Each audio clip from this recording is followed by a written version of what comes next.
got a male shot outside of the hotel. No prep description at this time.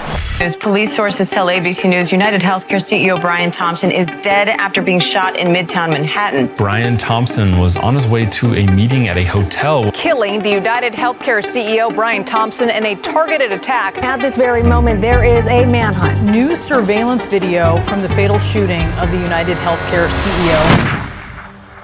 Every crime has a story. Some are solved, some vanish forever. But what is the truth? Welcome to Crimelapse, where we chase the facts. Now, let's shed light on what's been lost in the dark. December 4th, 2024.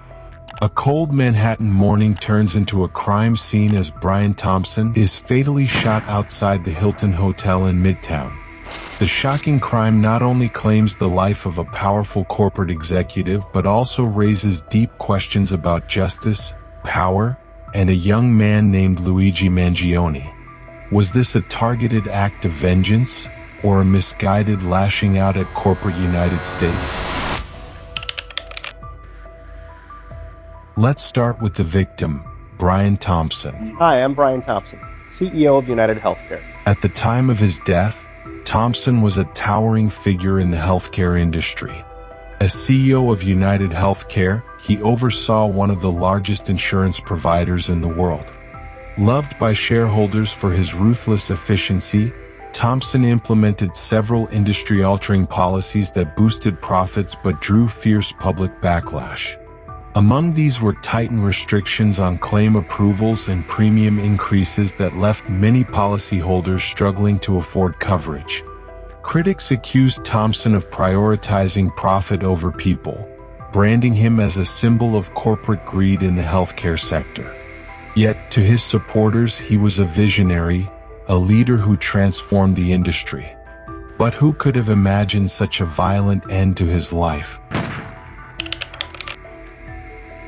Enter Luigi Mangione, the prime suspect in this case. Born and raised in Maryland, Luigi seemed destined for success.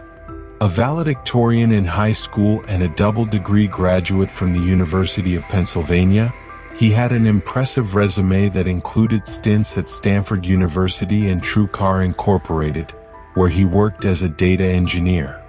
But beneath this promising exterior lay a man grappling with profound physical and mental struggles. 4 years, Luigi battled spondylolisthesis, a debilitating condition where the vertebrae in the spine slip out of place. This caused him chronic, excruciating back pain that severely impacted his quality of life. In his early 20s, Luigi underwent invasive spinal surgery, requiring multiple screws to stabilize his spine. Despite the operation, the pain persisted, forcing him to endure long periods bedridden and dependent on strong painkillers. Even minor activities such as attempting to surf in Hawaii often left him incapacitated for days. This relentless physical pain began to take a toll on his mental health. Luigi's journals and online posts reveal a young man consumed by feelings of inadequacy and despair. He developed severe anxiety and depression, compounded by what he perceived as a lack of proper support from the healthcare system. Luigi even turned to books on chronic pain management, hoping to find solace, but his frustrations only deepened as he began to see systemic flaws in the medical industry. By 2023, Luigi had reached a breaking point.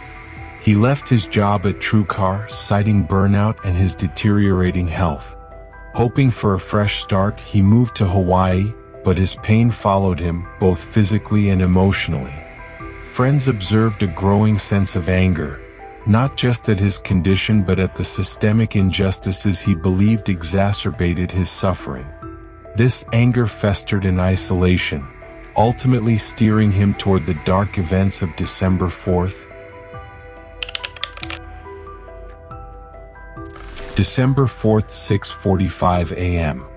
Brian Thompson arrives at the Hilton Hotel in Midtown Manhattan for a high-profile investor conference. As he steps out of his car, a masked gunman emerges from the shadows. Surveillance footage shows the shooter had been lying in wait for several minutes. 3 gunshots ring out. Thompson collapses, fatally wounded as the assailant flees the scene on an electric city bike, disappearing into Central Park. The investigation quickly revealed chilling details.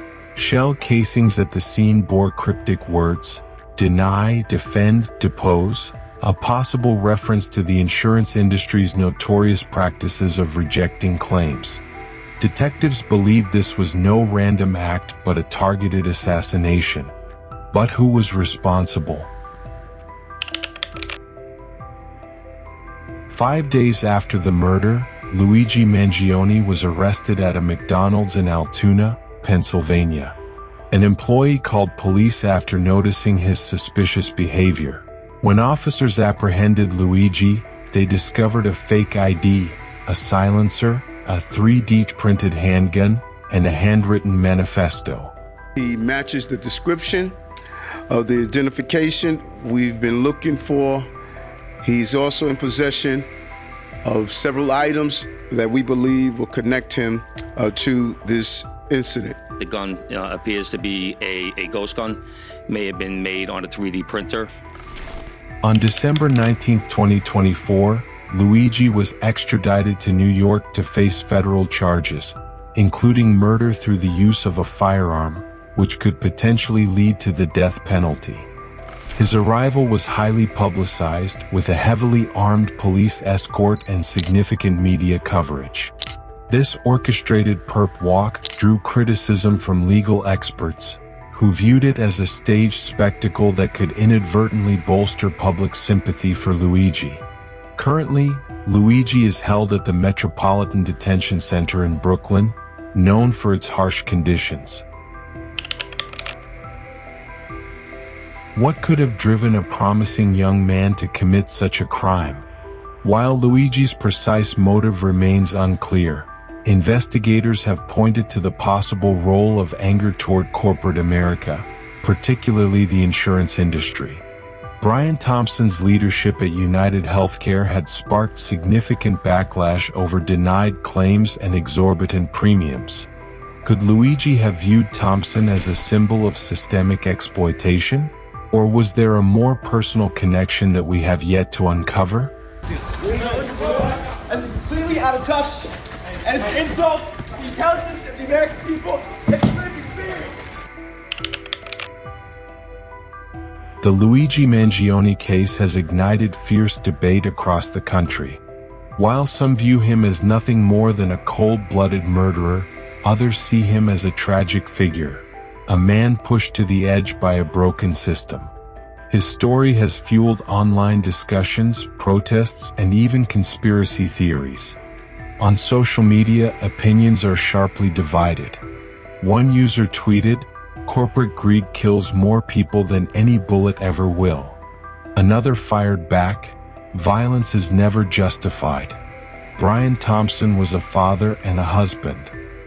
As media outlets continue to dissect every angle of the case, Mangione's supporters argue that his actions, while extreme, were born out of desperation. Meanwhile, critics insist that nothing excuses murder. The question remains, is he a misguided anti-hero or simply a dangerous criminal? Following his arrest, Luigi Mangione was extradited to New York and officially charged with first-degree murder. His initial court appearance on December 23, 2024, drew national attention. In that hearing, he pleaded not guilty to all charges. His defense team immediately raised concerns about media influence on the case, arguing that Mangione would never receive a fair trial under such intense public scrutiny. But the real turning point came on February 21, 2025, when Mangione appeared in court for a pivotal hearing. Wearing a bulletproof vest and shackled at the hands and feet, he sat silently as his attorneys requested a delay to determine whether federal prosecutors would pursue the death penalty. The judge denied the motion, setting the stage for what could be one of the most high-profile trials in recent history. Federal prosecutors are still weighing whether to seek the death penalty, a decision that could shape the entire legal strategy moving forward. Meanwhile, Mangione's defense is reportedly considering an insanity plea, arguing that his actions were driven by years of chronic pain and mental distress. As the trial approaches, the stakes couldn't be higher. If convicted, Mangione faces life in prison, or even the death penalty. But could the court consider a lesser charge? Or is there an unexpected twist still to come? The tragic death of Brian Thompson has left a family mourning, a company reeling, and a nation grappling with tough questions. What drives someone to commit such an act? And how do we balance accountability with understanding the societal forces that shape human behavior? What do you think? Was Luigi Mangione a villain, a victim, or something in between? And what do you think the jury's verdict will be? Let us know your thoughts in the comments. We'll keep you updated as the trial unfolds. The truth always rises to the surface, but sometimes when you least expect it. If this story made you think, don't forget to subscribe, like, and turn on notifications. See you in the next case. Stay safe.